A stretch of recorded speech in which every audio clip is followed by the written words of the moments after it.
احمد عايزين نقول لك النهارده مبروك حضورك النهارده لمهرجان القاهره، تقول ايه عن دوره جديده للمهرجان وطبعا تتويجها باسم النجم محمود عبد العزيز.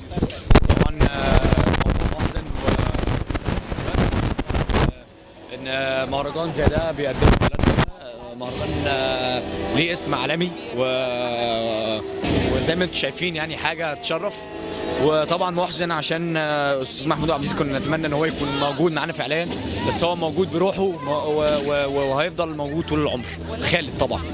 تقول ايه عن تكريم النجم احمد حلمي النهارده؟ ده يعني مفيش حد ما يحبوش طبعا، يعني ده النجم بتاعنا فطبعا يستحقها 100% يعني، ويستحق اكتر من كده كمان.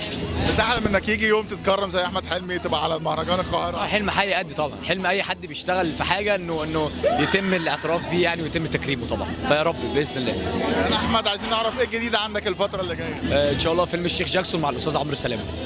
نعرف تفاصيل دورك طيب؟ مش هينفع والله، مش هينفع خالص والله. هل شخصيه طيب زي هبته فيها رومانسيه فيها مشاعر ولا حاجه مختلفه شويه. في دراما ولا يبقى لسه؟ لسه مش اكيد، مش متاكد. شكرا.